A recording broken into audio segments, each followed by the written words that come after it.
بسم اللہ الرحمن الرحیم۔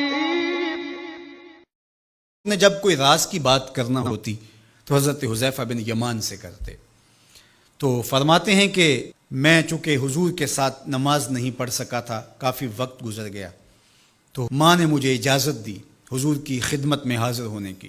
اس شرط پہ ماں نے چھٹی دے دی کہ حضور سے جا کے میرے لیے بھی اور اپنے لیے بھی مغفرت کی دعا کروانا، چونکہ صحابہ کی شدید آرزو ہوتی تھی کہ حضور کے ہاتھ اٹھ جائے۔ انہیں پتہ تھا کہ یہ ہاتھ اٹھ جائے تو باب اجابت تک پہنچتے ہیں، پھر خالی نہیں موڑے جاتے، تو کہا کہ حضور سے میرے لیے اور اپنے لیے مغفرت کی دعا کروانا۔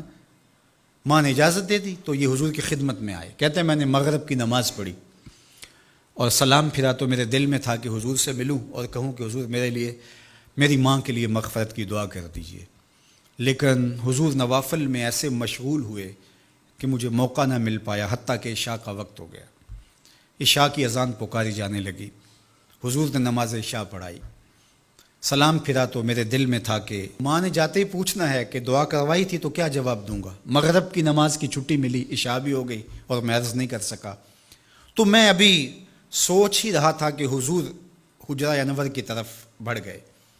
اب جنہوں نے مسجد نبوی کی حاضری کا شرف پایا ہے وہ جانتے ہیں کہ مصلی نبوی سے حجرہ رسول کا فاصلہ ہی کتنا ہے، اور جنہوں نے یہ شرف نہیں پایا میری دعا ہے کہ وہ اڑ کے مدینے چلے جائیں۔ سچی بات ہے، جس نے وہ شہر نہیں دیکھا اس نے کچھ بھی نہیں دیکھا۔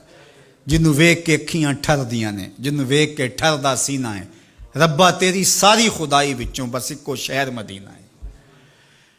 آج اس وقت پوری دنیا کے اوپر جو وبا پھیلی ہے اس کی وجہ سے، جہاں اور بہت ساری چیزیں ہمارے لیے اذیت اور دکھ کا ذریعہ ہیں، وہاں ایک بہت بڑا دکھ ہے کہ مسجد نبوی کے دروازے بھی بند ہیں۔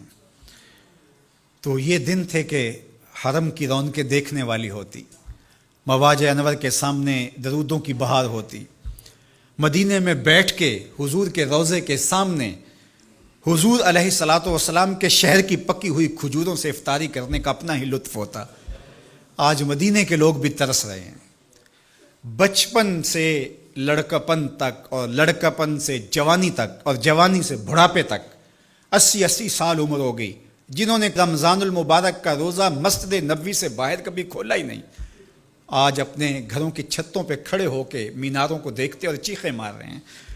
اللہ اس وبا کے دن مختصر کر دے اور اس امت کے لیے آسانیاں پیدا کر دے۔ تو حضور علیہ السلام اٹھے مصلی انور سے اور اپنے حجرہ انور کی طرف چل پڑے۔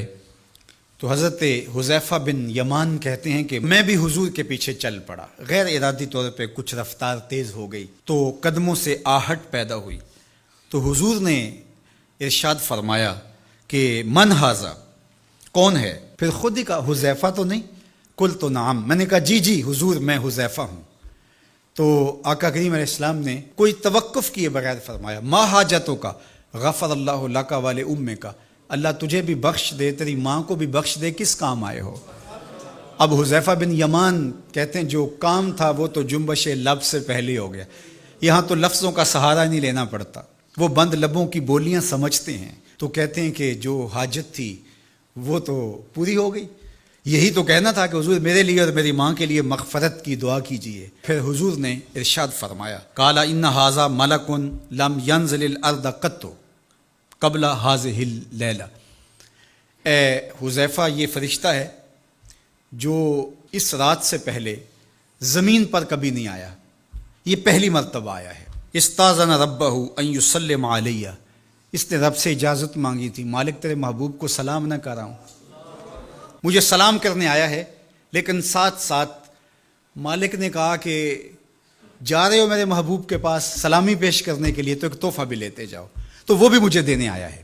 تو وہ تحفہ کیا ہے سنو، بے انا فاطمہ سیدۃ نساء اہل الجنہ، مجھے خوشخبری دینے آیا ہے کہ آپ کی بیٹی فاطمہ جنتی عورتوں کی سردار ہے، اور وَأَنَّ الْحَسَنَ وَالْحُسَيْنَ سَيِّدَا شَبَابِ اہل الجنہ، اور حسن اور حسین فاطمہ کے بیٹے جنتی جوانوں کے سردار ہیں۔ یہ آج خوشخبری لے کر کے میرے پاس مجھے سلام کرنے آیا ہے۔ تو یہ ملکہ جنت ہیں، خاتون جنت ہیں، سیدہ نساء اہل جنت ہیں۔ کہتے ہیں کہ جب حضور علیہ الصلاۃ والسلام کو سیدہ فاطمہ الزہرا رضی اللہ تعالی عنہا کوئی بات کرتی تھیں تو حضور ان کی بات کو نہیں ٹالتے تھے، ان کی بات مان لیتے تھے۔